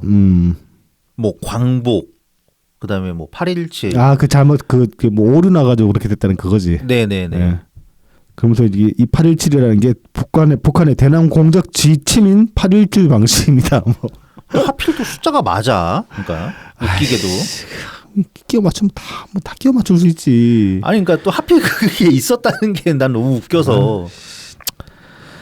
아무튼 이런 식의 음모론이 나오고 있는데 제발 좀 자중하기를 바랍니다. 무슨 장난도 아니고 이 상황이 지금 장난으로 보여? 일단 음모론이나 아휴 진짜 뭐 시국이나 좀 안 불안하면 또 몰라. 시국도 안 그래도 지금 불안한데 이런 것도 좋다고 주워 삼키는 사람들도 보면 한심하고. 근데 또 한심하면서 한편은 또 10몇 년 전이었으면 나도 저런 거 진지하게 생각하지 않았을까 그런 생각도 들고 하니까 참 또 함부로 또 말할 수만은 또 없기도 하고 그렇습니다. 제발 다들 음모론에서 벗어나야 돼. 이게 무슨 성장통도 아니고 예. 음모론을 누구나 다 거쳐 가야 되는 건가 싶기는 해요.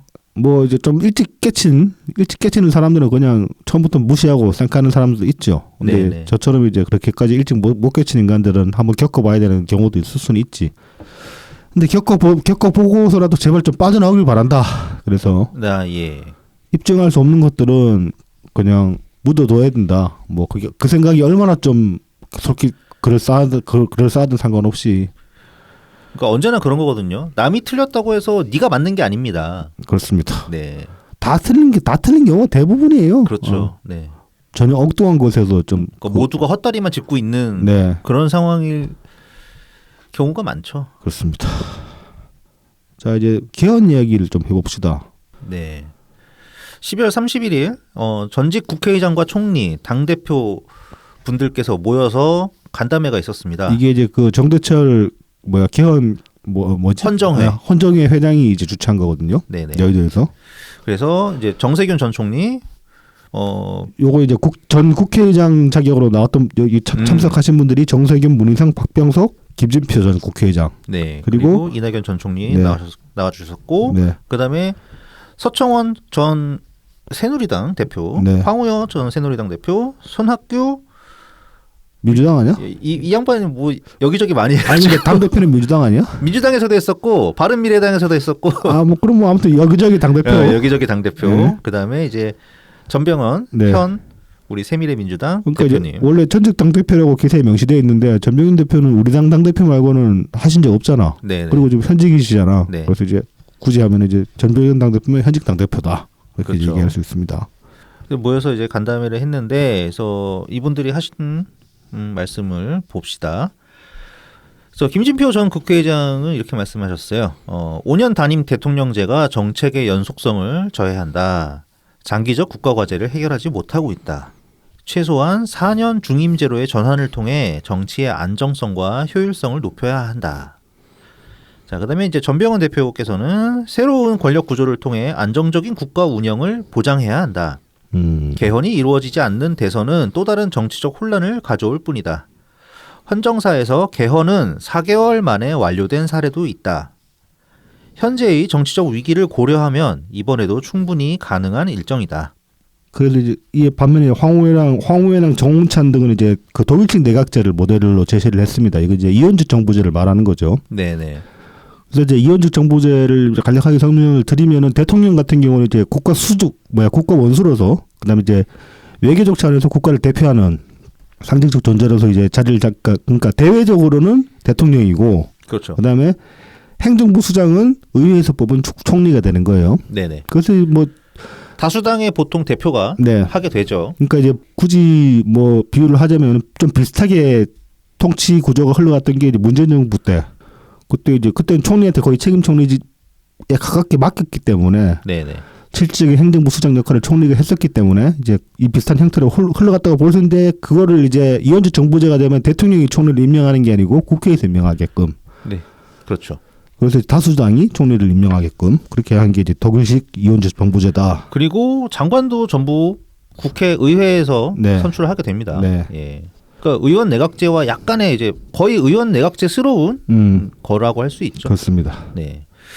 그다음에 이제 개헌과 관련해서 특별히 이제 법률적 설계 과정이 필요하지 않다는 주장도 있습니다. 그러니까 이것도 아마 김진표 국회의장께서 네네. 말씀하셨던 것 같은데, 김진표 의장도 말씀하시고 이낙연 대표님도 같이 말씀을 네. 하시고 그랬던 내용이죠. 특히나 또 김진표 국회의장께서는 본인이 국회의장 할 때 그렇죠. 임기 말에 특히 이제 개헌 추진한다고 사람들 모아서 연구를 많이 시켜놨기 때문에 그렇죠. 네.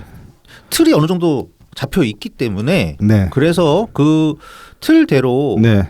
진행을 해도 될 것이다. 네. 그래서 여야의 합의만 있으면은 네. 바로 투표가 가능하다. 그러니까 이제 지금 개헌하자 그랬을 때 뭐 이제 뭐 어떻게 헌법을 바꿀래 그렇게 해가지고 또 뭐 연구하고 할 필요가 없다는 거예요. 이미 네. 그것들은 다 끝나가지고 프로덕트는 나와 있는데 이거를 컨펌해가지고 그렇죠, 그렇죠. 그러니까 상품으로 쓸 것이냐 말 것이냐. 창고에 딱 들어있다는 거예요. 다 세팅돼가지고. 그렇죠. 그래서 여야가 합의해가지고 그래 개헌하자라고 합의만 돼버리면 바로 참고에서 꺼내가지고 표결을 붙여버릴 수 있다는 거죠. 그렇죠. 그러니까 이제 뭐 사실 개헌 그러면 국민투표를 해야 되니까 이게 어떤 그 선거랑 일정이 맞물리면 제일 효율적이긴 하죠. 그렇죠, 그렇죠. 근데 만약에 그렇지 못하다고 해도 뭐 최소한 선거 비용만 한 번 더 쓰면은 충분히 개헌하는 데는 무리가 없다는 거예요 지금. 그렇습니다. 그래서 이거는 확실히 저도 해야 된다고 봅니다. 이거는 뭐 조기 대선에서 끝날 일이 아니거든. 근데 지금 민주당은 뭐 대선 후에 개헌하자 그러는데 대선하고 나서 무슨 개헌이 되겠냐고. 그냥 민주당 버전의 윤석열 시즌 2를 또 보게 되는 거예요. 그렇죠. 네. 그럼 또 언젠가 또 탄핵받게 될 거야. 그러다가 결국은. 공수만 딱 교대되는 거죠. 예. 물론 이제 국민의힘이 지금 의석수가 워낙 딸리니까 훨씬 힘들긴 하겠죠. 지금 이번 국회 임기가 2028년까지인가? 네, 아직 3년 남았네. 그러면은. 그렇죠. 아직 많이 남았죠. 실제로는 뭐야 2년 한 6개월 정도. 네. 2028년 상반기까지일 거니까. 네. 그래서 뭐 아무튼 개헌 관해서는 계속 이거 좀 얘기를 해줘야 돼요. 저는 요때 좀 반가웠던 거는 요 전날 이제 연 대표님이 새 인사라고 글을 남기시면서 뭐 이제 할 수 있는 걸 찾겠다라고 말씀을 하셨잖아. 근데 다음날 그러고서 다음날 바로 여기 이제 나와가지고 이제 매스컴이 나와가지고 목소리가 나오니까 뭔가 좀 하시려는 건가 그런 생각이 살짝 들어가지고. 근데 좀 아직까지 좀 별로 안 보인다. 좀 새라도 좀 기합을 하고 계실지 잘 모르겠어. 자, 이어서 이제 이재명이 이 새끼들 좀 가짜뉴스 자기 피해자라고 지금 증진되기 시작했어요. 이게 12월 30일 날 저렇게 뭐 매크로 돌리다가 걸린 주제에 유시민도 그 작년에 연말에 방송 나와가지고 네. 뭐 아닌가 뉴스공장 나와서 한 건가 하여튼 네. 뭐 이재명에 대한 악마화가 시작될 거다. 뭐 이런 헛소리를 하고 악마화라는 거는 억지 프레임 씌우기지. 얘네들 뭐 언제나 새로워. 네. 아니 그래 악마라고 치자고 네. 그게 없었냐고. 네. 2018년부터 있었다고 최소 아무리 짧게 잡아도. 그렇지. 2018년부터 이거 6년 된 거야. 네. 이미 6년이 넘었어. 네. 근데 뭘 새롭게 뭘 악마를 시작해. 이재명이 거기서 아무것도 의혹을 해소한 게 없는 겁니다. 그렇죠. 그리고 민주당 당대표 되면서 새로 쌓은 업보들이 또 엄청 많고 뭘 악마화야 악마는. 어쨌든 이것들이 이제 가짜 뉴스다라고 네. 네 지금 치고 나왔어요. 이게 이제 그 대표적인 게 이런 게 있습니다. 25일 날 이제 국힘에 이제 미디어 특위가 진짜 뉴스 발굴단이라고 있어요. 네네네. 여기서 이제 이재명 관련 외신들을 모아가지고 굉장히 부정적이다 그런 네. 내용으로 이제 뭐 성명서를 하나 냈는데 많이들 보신 거 이거 이제 네. VOA 방송 이제 보이스 오브 아메리카 여기서 이제 그 전미 국방부 아태 안보 부차관 리차드 롤린스 이 양반이 이제 뭐 얘기한 거 뭐 트럼프와 이재명이 이제 뭐 이재명이 집권했을 때 뭐 미군 감축 동맹 약화 북한 및 중국과의 타협에서 공통점을 찾을 수도 있다. 이제 트럼프는 뭐 미군을 빼내마네 아니면 방위비를 더 내라네 뭐 그런 식으로 얘기를 하고 있는데 이재명 같은 경우는 별로 이제 뭐 그런 거에 협조할 생각이 없는 인간이고 친북 성향이고 반일 성향이 강하기 때문에 뭐 여러모로 볼 때 이제 그런 면에서 트럼프를 죽이면 안 된다고 표현을 했더라고 이게. 그러니까 공통점을 그러니까 그게 그런 거죠. 그러니까 이 해외에 주둔 네. 미군 규모가 상당히 크고 네. 그 유지비가 많이 들어가잖아요. 네. 그러니까는 그 돈이 트럼프 입장에서 굉장히 아까워 보일 수 있죠. 그 돈 가지고 내가 쓰면은 더 훨씬 잘 쓸 수 있는데 그래서 최소한 뭐 방위금이라도 더 뜯어내 보던가 뭐 이제 이런 거를 이제 트럼프가 생각할 수도 있고 근데 이재명 정부 네. 또 지금의 민주당 정부죠. 네. 지금의 민주당 정부는 아니고 이제 혹시 재수 없으면 생길지 모르는 그렇죠. 네, 미래의 민주당 정부인데 재수 온 붙으면 예. 뭐 걔네들은 약간 좀 반미 성향이 있다. 네. 그러니까는 주한 미군이 감축돼도 뭐 눈 하나 깜짝 안 할 네. 애들이다. 네. 그래서 그런 식으로 공통점을 찾을 수도 있다. 이런 내용이 되겠죠. 네네. 그리고 이제 뭐 그 밖에도 뉴욕 타임스나 더 힐, 폴리티코, 일본 니케이, 그다음에 아사히 신문 등 복수의 외신이 뭐 이재명 집권하면은 한미 한일 관계 더 안 좋아진다 이런 내용으로 이제 보도를 한 게 있고 그리고 또 이 파이낸셜 타임스 보면은 이재명에 관해서 좌파 선동가라고 이제 표현을 했어요. 레프트윙 파이어 브랜드 파이어 그래가지고 브랜드. 예. 네. 그래서 이제 뭐 좌파 선동가가 뭐 차기 지도자가 될 수 있다 뭐 이제 그런 표지의 기사가 나온 적이 있는데 뭐 이런 것들을 소개를 했어요. 그랬더니 이제 강선우가 발끈해가지고 이거 가짜 뉴스라고 막 그런 거야. 이게 왜 가짜 뉴스냐면은 VOA 같은 경우는 이제 인용한 거는 VOA가 아니라 VOA 코리아다. 네. 그래서- 보이스 오브 아메리카의 코리아다. 그래서 뭐 두 개 별개 조직이다. 그럼 자기가 뭐 메일번에서 확인했다 그러는데 신경민 의원 말씀은 아니라고 하거든요. 강선우 좀 똑바로 알아보라고. 네네. VOA 코리아는 그냥 VOA 한국 지부다. 그 이상도 그 이하도 아니고. 그러니까 BBC 코리아 있는 것처럼. 네. BBC 코리아랑 BBC랑 별개의 조직이 아니잖아요. 근데 입장이 좀 다를 수도 있지 않나? 아니지. BBC에서 제공하는 한국 관련 보도들은 다 BBC 거의 다 BBC 코리아를 거쳐서 가는 거니까 입장이 다르다고 볼 수는 없죠. 그리고 사실 이 부분에서 중요한 거죠. 이 말한 사람이 누구냐? 리차드 롤리스 전 미 국방부 아시아 태평양 안보 부차관. 예. 이 양반 그 아시아 통이거든. 실제로. 그리고 네. 이 양반 그 지금 트럼프 정부 사람도 아니에요. 지금 이제 바이든 정부 사람이거든. 그러니까 이게 더 중요한 거지. 네. 나름 그러니까 꼼수를 좀 쓴 거죠. 괜히 VOA 코리아다 이런 것만 하는 건데 말한 사람이 근데 완전 미국 관료인데? 그러니까. 미국 관료 출신인데? 관료인데. 실제로 정책에 관여하는 사람인데. 그리고 이제 더힐 같은 경우에는 뭐 외신 기사가 아니라 주관적으로 쓴 칼럼이다. 이거는 맞는 말이에요. 네, 고든창. 근데 고든창이 뭐 그래서 허접한 사람이냐면 또 그건 아니에요. 이 사람 예측이 틀린 것도 있는데 분명히. 그러니까 이 지금 강순우가 지적한 것처럼 중국 관련해가지고 예측 틀려가지고 개망신 당한 적 분명히 있는데 그렇다고 해서 이 사람이 맨날 허당인 소리만 하고 다니냐면 그건 또 아니에요. 그리고 영향력이 없는 사람도 아니고 그래서 뭐 좀 빵꾸난 부분이 있다고 해도 저 사람 말을 그냥 뭐 병신 소리 안에 그렇게 흘려들을 건 절대 아니란 말이야. 근데 지금 의도적으로 표면을 하고 있는 거예요, 강선우는. 그리고 또 이제 파이낸셜 타임즈에서 이제 그 레프트윙 파이어 브랜드라고 얘기한 거 이거 가지고 이 레프트윙 파이어 브랜드라는 말 자체가 부정적인 의미로 쓰이지 않는다라고 강선우는 부정적인 의미로만 쓰이지 않는다. 긍정적인 의미도 내포가 있다라고 주장을 했거든요. 그러니까 좀 가치 중립적 표현이라는 얘기를 하는 건데. 그래서 뭐 저는 제 토익 점수 맥시멈은 한 850까지 나와봤는데 나도 학원 안 다니고 나서 나도 좀 못하진 않았어요. 잘하셨는데 학원 안 다니고 그 정도면 넘기는 문제집 한 4-5% 보고 그냥 갔었거든. 근데 이제 아무튼 하도 오래전에 영어 공부를 했기 때문에 그래서 파이어 브랜드가 그럼 어떤 의미냐 이건 영영사전 찾아보면 제일 확실하잖아요. 그렇죠. 그래서 권위 있는. 네, 그래서 이제 권위 있는 캠브리지 영영사전을 찾아봤습니다. 네네. 이렇게 나와. 난 영어 발음 안 되는 거 당연히 읽으셔.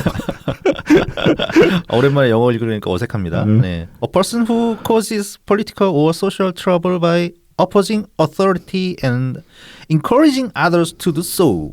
이거 그냥 이제 그 구글 번역기만 돌려도 번역 매끈하게 잘 돼요. 그렇죠. 요새 번역기 좋아요. 네, 권위에 반대하고 다른 사람들이 그렇게 하도록 격려함으로써 정치적 또는 사회적 문제를 일으키는 사람. 선동가 맞잖아. 그렇죠.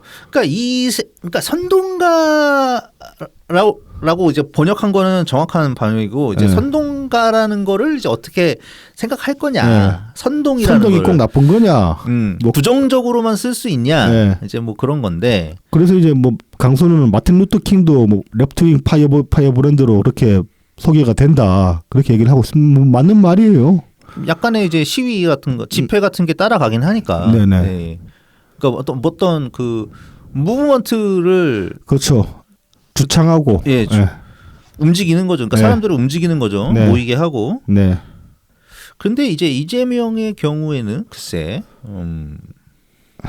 어쨌든 뭐 선동가라는 거죠. 네. 뭐 약간의 여유는 뭐 두는 것도 나쁘진 않을 것 같은데. 파이낸셜 기사를 봤거든요. 파이낸셜 타임스 기사 원문을 봤었거든. 근데 논조가 그냥 이 파이어 브랜드라는 말 하나 때문에 그런 게 아니라 전반적으로 굉장히 부정적으로 다루고 있습니다. 그리고 이재명의 그 지금 그동안 제기된 문제들 있잖아요. 그것도 요약해가지고 올려놨고 그 지난 대선 때보다 이재명이 얼마나 나쁜 새끼인지 국제적으로 더 잘 알려지고 있어요. 지금 이 지금 계엄 탄핵 전국에 이르러가지고 그동안에 재판 쌓인 것들이 있다 보니까 뭐 외국 해외 외신이라고 해서 뭐 아주 뭐 또 까막눈들은 아니잖아. 그렇죠. 그러니까 저 인간이 뭐 어떤 혐의로 걸려 있는지 재판을 어떻게 지금 지연시키고 있는지 그런 것 정도까지는 이야기를 해주고 있거든. 왜냐하면은 다음 대통령 가장 유력한 사람이거든. 그렇죠. 그러니까 관심이 이제 좀 더 이제 현미경을 가지고 돋보기를 가지고 들여다보게 되는 거죠. 그리고 지금 상황을 이해를 하려면 맥락을 파악을 해야 되니까 네네. 그러다 보면 이제 이재명이 재판 질질 끌어왔다 그런 것까지 다 나오는 거예요. 답이 나오는 거예요.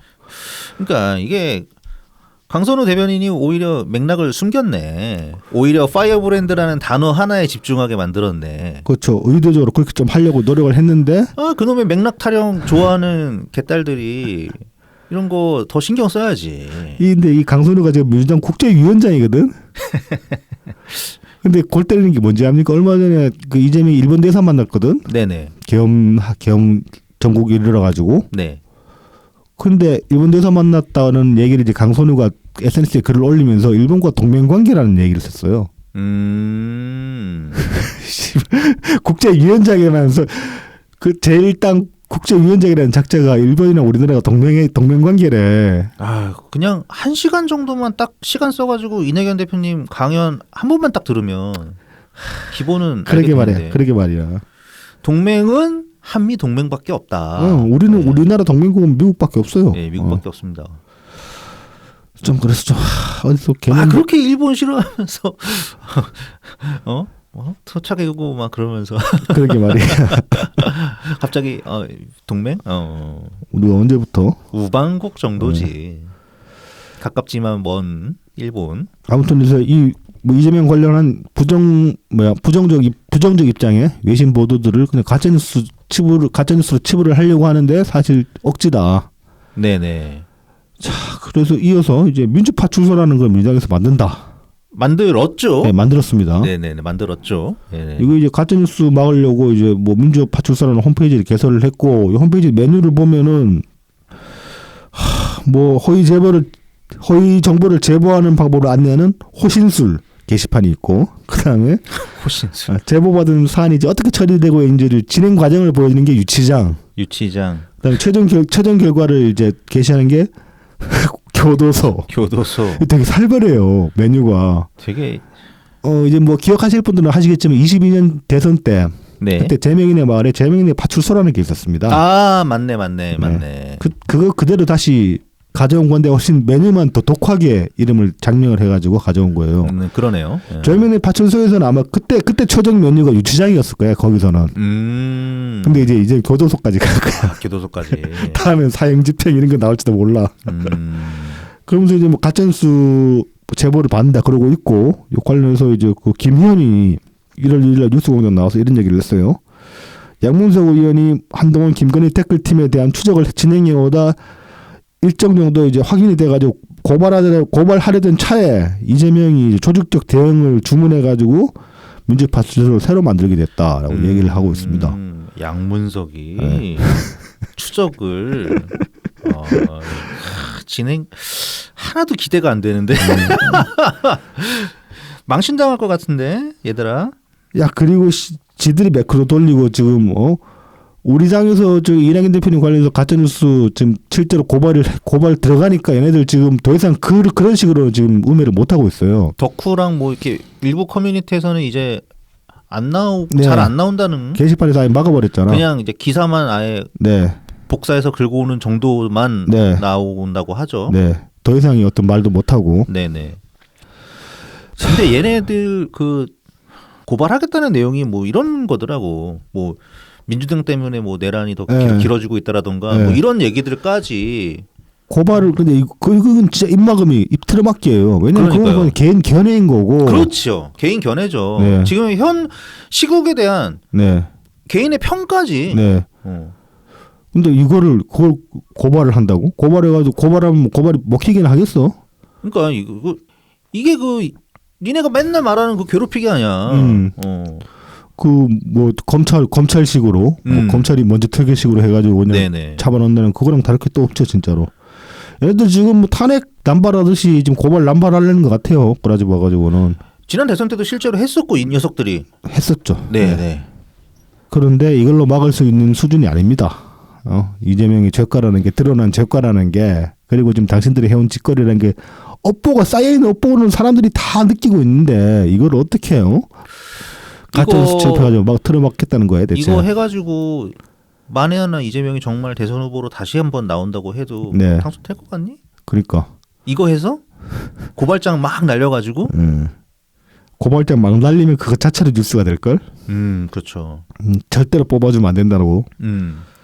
참 잘 해보시기 바랍니다. 그래서 아무튼 나도 혹시나 고발 들어오면 난 무고로 되치기 할 거야. 내가 가짜뉴스를 올린 적도 없을 것이고 뭐 이를테면 이제 이재명 때문에 민주당이 지금 뭐 이 상황을 또 질질 끌고 있다 이런 걸로 고발이 들어온다 그러면은 10중 파고 이건 완전 무고로 되치기 하기 딱 좋지. 들어와 봐라. 나도 돈 좀 벌어보자. 백브리핑 데리고 가. 백청 데리고 가야지. 그래서 대변인 시켜야지. 자 이제 마지막으로 테크노크라트 얘기를 좀 해봅시다. 네. 테크노크라트 그러면은 일반적으로 이제 사전적으로는 기술 관료 그렇게 얘기를 하죠. 근데 이제 특히 우리나라에서는 이걸 이제 경제 관료 쪽을 특히 테크노크라트라고 이제 일반적으로 많이 부릅니다. 그렇습니다. 네. 왜냐하면 이제 뭐 그분들이 실제로 이제 그쪽 계열로 좀 공부도 빡세게 했고 고위직들 같은 경우에 네. 그리고 이제 계속 그쪽으로 뭐 한 몇십 년씩 커리어를 쌓다 보니까 사실 그것도 이제 일종의 기술이라면 기술일 수 있는 거 아니겠어요? 그러다 보니까 이제 우리나라에서 테크노크라트 그러면 주로 이제 경제 관료 쪽을 많이 지칭을 하는데 이 비상계엄 탄핵 전국에 이르러가지고 다시 한번 좀 테크노크라트가 부각되고 있지 않나. 저도 제 시야에는 많이 들어와요. 제 눈에는 많이 들어와요. 근데 이제 이분들이라도 좀 중심을 잡고 있어서 다행이다라는 저는 그런 느낌을 받거든요. 네네. 1월 2일 날 이제 그 이창용 하는 총재가 이날 이제 뭐 신년사도 하고 이제 기자들하고 이제 간담회도 가지고 있는데 이때 이제 했던 얘기가 보도된 게 있는데 보면은 이제 최상목 권한대행에 대해서 굉장히 좀 힘을 실어주려는 그런 말을 많이 했어요. 그래서 이제 최상목 권한대행이 어려운 결정으로 이제 대외에 우리 경제 운영이 정치 프로세스와 분리돼서 간다. 그래서 이제 한국 경제는 문제 없다 튼튼하다 이런 식의 메시지를 내려고 하고 있는데 좀 책임 있는 사람들이 그냥 무턱대고 최상목 권한대행 비난만 해버리면 그 메시지가 어떻게 전달이 되겠냐고 그렇게 이제 얘기를 하셨습니다. 그놈들 때문이죠. 김문수, 네. 그다음에 지금 이제 방통위원장 직무대행. 네. 뭐 그래서 그 최상목 지금 권한대행이 헌법재판관 임명한 거에 대해서 네. 막 비난을 하고 나섰어요. 아주 개지랄을 했죠. 그리고 네네. 저기 그 지금 대통령실 인사들 애들 일괄 사표 냈다가 다시 이제 처리를 했는데 정진석부터 해가지고 예. 이날까지는 아직 사표 처리 안 했을 거야. 1월 2일 내 기억에는. 그래서 이제 뭐 좀 고민 좀 하고 이야기를 해라. 그냥 그렇게 질러버리고 나면은 대책이 있냐고 대체. 그래서 이제 뭐 이후에 신년사 때도 이 비슷한 얘기를 했는데 비난을 할 거면은 대안까지 제시를 하라고. 아니면 그 결과에 대해서 한번 얘기를 해보라고. 당신들이 그렇게 비난해가지고 최상목 권한대행을 설령 잘라버린다고 치자. 그럼 그 뒤에 어떻게 될 건지 한번 얘기를 해보라고. 그렇게까지 얘기를 했습니다. 그러면서 이제 최 권한대행의 결정을 비난하는 사람이 많은데 그런 결정을 하지 않았을 때 우리 경제가 어떻게 되고 우리 정부가 한동안 기능을 할 수 있을지 이야기를 해야 된다. 그러면은 똑같은 수위로. 단순히 안 그러면 그냥 단순히 그냥 그 헌법재판관 2명 임명한 거에 관해서 그냥 앙심 품고 이야기 막말하는 것밖에 더 되냐고 그렇게 이제 얘기를 하고 있습니다. 그래서 이제 이렇게 평가를 합니다. 이제 최 권한대행의 결정으로 경제를 안정시킬 수 있는 토대가 마련이 됐다. 그 최 권한대행을 적극적으로 지지하고 우리나라를 위해 최 권한대행을 도와주는 게 중요하다. 정말로 뭐 할 수 있는 모든 지원을 다 하겠다 그런 식의 얘기 아닙니까? 이거 굉장히 이런 얘기 하기 쉽지 않을 텐데. 그래서 이제 뭐 최 권한대행의 결정으로 해외에서 정치적 리스크를 어떻게 판단할지 봐야 하고 나도 노력할 것이다. 경제만큼은 정치 프로세스와 분리되어 간다는 우리의 논리의 현실을 보여주는 게 특히 여야정이 협의하는 모습을 보여주는 게 무엇보다 중요하다. 이제 한은 총재 이 양반 같은 경우는 좀 대외적인 시각을 많이 염두를 하고 말씀을 하실 수밖에 없는 위치이기도 하고, 네네. 그렇게 바라봤던 적도 있기 때문에. 그렇죠. IMF 아시아 지부장이었나? 네네네. 그러니까 대외적 시각으로 한국을 바라본 적도 있기 때문에 이 상당히 중요하게 참고해야 될 그런 어떤 발언이란 말입니다. 그렇습니다. 오죽하면 하는 총재가 지금 신년에 나와가지고 환율 얘기하고 그래야 될 상황에 정치적 이야기를 하겠냐고. 오죽하면. 이분의 IMF 계실 때 국가신용평가기관 관계자들 얼마나 많이 받겠습니까? 그러니까. 그쪽에서 만드는 레포트들도 얼마나 봤을 거고. 그렇지. 그리고 해치펀드들 장난질하는 거를 모르겠어. 그 움직임 맨날 파악하고 다녀야 되는데 지금 상황이 어떻게 굴러갈지에 대해서 누구보다 제일 잘할 사람인데 국내에서 국가 신인도는 올리기는 힘든 대신에 떨어지면은 다시 올리기 진짜 힘들죠. 네, 다시 원래대로 복귀하는 게 네. 쉽지 않기 때문에 네. 그리고 이 국가 신인도 평가 항목 중에 정치 안정성이 반드시 들어갑니다. 그렇습니다. 네네. 정치적으로 불안정한 나라는 높은 국가 신인도를 받을 수가 없어요. 당연한 거죠, 그거는. 네. 그리고 지금 어느 정도는 저는 이창용 총재 때문에 총재가 그 자리에 있어가지고 대신인도 면에서 좀 득보는 면이 있다고 봐요. 네. 통화관리 책임자가 저 양반이니까 그렇게 이제 보는 면도 있다고 봅니다. 자, 그리고 이제 이복현 금감위원장 같은 경우도 또 금감원장이지. 네네. 이 양반도 또 이제 비슷한 취지의 말씀을 3일날 하셨어요. 그러면서 이제 뭐 금감원도 최고관 등의 경제 시스템 정상화 노력이 지속될 수 있도록 부족함 없이 지지하고 있다. 앞으로도 지원할 것을 이 자리에서 약속한다. 네. 전폭적인 취지를 표한 겁니다. 두 분 다. 네. 이거 저는 굉장히 크다고 봅니다. 지금 민주당 새끼들은 아예 그냥 신경도 안 쓰고 있는데 환율 방어 정말로 중요하거든요. 그럼요. 지금 까딱하면 뭐 저번에도 말씀드렸지만 순식간에 그 헤지 펀드들한테 잡아먹히는 게 일도 아니에요, 우리나라. 근데 그렇게 잡아먹히면 IMF 때보다 지금 데미지 더 클 거라고 연 대표님이 저번에 말씀하셨지만은 우리가 2000년대 전까지만 해도 어떤 경제적 성장 단계를 봤을 때 청년기였다고 볼 수 있거든, 우리나라가. 청년기 때 뭐 좀 사고 나가지고 크게 다쳐도 회복하는 데는 그렇게 긴 기간이 필요하지 않잖아요. 근데 우리는 지금 이제 중년기, 장년기로 접어들었기 때문에 지금 그렇게 크게 사고가 나면 같은 규모의 사고라고 해도 회복하는데 훨씬 시간이 길어질 수밖에 없고 고통도 더 클 수밖에 없어요. 그 IMF 지금 또 맞으면 진짜로 작살 난다니까 사람들. 96년은 비교도 못할 수준일 거예요. 그런데 이 민주당 새끼들은 또 오줌 못 가리고 국힘당이야. 그렇다 칩시다. 당신들 말도 쟤네들 내란 숙이라고 쳐. 내란 숙이니까 개념 없다고 쳐. 그럼 민주당 니들이라도 개념이 있어야 될 거 아니야. 같은 개념이죠. 같은 거. 똑같은 개념이 없어요. 근데 뭐 생각이 없어 그냥. 국민의힘과 같은 개념이죠. 나라가 망하든지 말든지 하늘이 너를 뜨든지 말든지 신경 났어요. 네, 유튜브 쇼츠 어떻게든 만들어 볼까 이 생각하고 그럼 또 있고. 개딸들 좋아하니까. 네네. 그 이재명 대통령 되니까 뭐 그러고 있습니다. 이 양반들이 이제 특히 이제 이창용 총재 같은 경우에는 이 계엄 전국 때도 특히 이제 정부 내각에 들어가서 정부 내각이랑 많이 접촉을 하면서 이런저런 얘기를 했다고 하는데 한덕수 총리가 이제 직무정지되기 전에도 헌법재판관 임명을 해야 된다라고 얘기를 했다고 해요. 왜냐하면 좀 어찌됐든 간에 분란을 최소화할 필요는 있으니까. 그렇지. 그래야지 뭔가 안정성이 생기니까. 그렇죠. 스테이블해질 수 있으니까. 좀 뭐 굴욕적일 수도 있어요. 뭐 진영주의 입장에서 보면은 와, 저 민주당 저거 완전히 뭐 빚쟁이들 마냥 뭐 내놓으라고 하는데 그걸 들어주냐? 들어줘야 되냐. 근데 좀 그게 중요한 게 아니다. 환율 방어해야 된다. 그 차원에서 얘기를 했다고 하고 그리고 또 이제 3일날 밤에 이제 작년 3일날 밤에 이제 비상계엄 선포 직후에 최상목 이제 부총리가 당시에 지금 사표 던지려고 했대. 네네네. 근데 이것도 말린 것도 이창용 총재라고 합니다. 지금 경제사령탑이 자리를 지켜야지 당신까지 사표 던지면 큰일 난다고. 그렇죠. 네네. 그렇게 해서 자리를 지켰다고 하고 실제로 좀 최상목 권한대행은 제가 보기에는 권한대행으로서 일 잘하고 있습니다. 뭐 지지가 필요하면 지지를 보내줄만 하다고 저는 생각해요 지금. 네네. 별로 흠잡을 데 없어 보여요. FM대로 하잖아. 그렇죠. 그러니까 저는 막 이 헌법재판관 임명했다고 네. 국민의힘 측 뭐 그다음에 민주당도 그렇지 2명 몇 명 있다고 지금 지랄하고 있잖아. 탄핵을 시키네 마네 그러고 있잖아.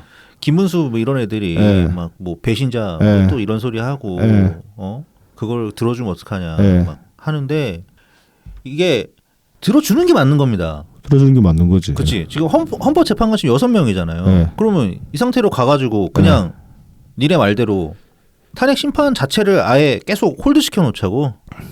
그것도 말이 안 되지. 말이 안 되죠. 예. 그게 예. 끝을 봐야 될 거 아닙니까? 그러니까. 기각이 되든 인용이 되든 끝을 봐야지 빨리. 뭐 하자는 거야 얘네들을 진짜.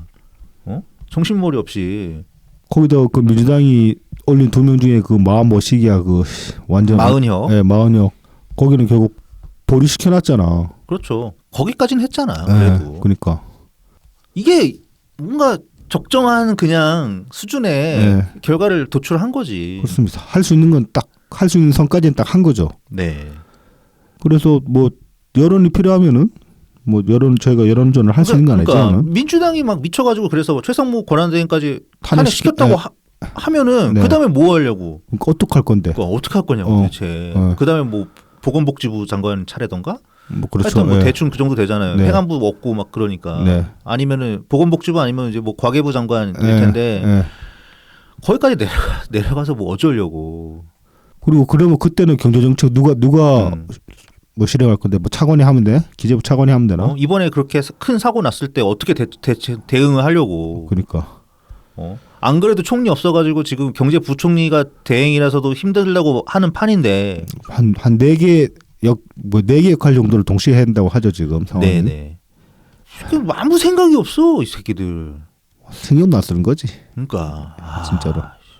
진짜 이제 양쪽에 막 거의 똑같은 수준의 화를 내야 되니까 네. 정말 짜증나. 진짜 뭔 생각이야 이 새끼들 진짜. 아니야 좀 마음 편하게 그래도 마음 편해져야지. 진짜 지난주에도 얘기했잖아. 몽둥이도 다 그냥 뚝배기를 다 그냥. 몽둥이도 되겠어. 기관총 정도는 있어야지. 아무튼 뭐 최상무 권한대행 응원합니다. 네네. 잘하고 있습니다. 일단 뭐 힘든 자리 네. 그래도 이렇게 중심 잡아서 잘 지켜주시기를 간절히 바랍니다. 이 난국에서 이제 뭐 우선순위가 있겠지만 저는 환율 방어가 최우선 순위라고 생각을 하기 때문에 네네. 환율 방어 못하면 진짜 좆된다고 생각하기 때문에 좀 더 힘써 주시기 바랍니다. 네. 자, 뭐 새해 느낌 확실히 좀 안 나기도 하고, 네. 게다가 또 연말에 엄청 큰 사고가 있었기 때문에 네. 참 무겁게 2025년에 그렇습니다. 문을 열게 되는 것 같습니다. 뭐 이제 앞에서 이제 얘기를 못했는데 뭐 돌아가신 분들께 네, 추모의 뭐 말씀을 드립니다. 네, 그 피해자 분들 명복을 빌고. 그것 때문에 저도 참 힘들었거든. 그 돌아가시기 전에 마지막에 카톡 같은 거 네, 그 네. 놔두는 거 보고 진짜 마음이 아프더라고. 그리고 유가족 분들께서 하루라도 빨리 네. 생활의 안정을 되찾으시기를 간절히 바랍니다. 그렇습니다. 그럼 저희는 다음 주에 다시 찾아뵙도록 하겠습니다. 감사합니다. 감사합니다.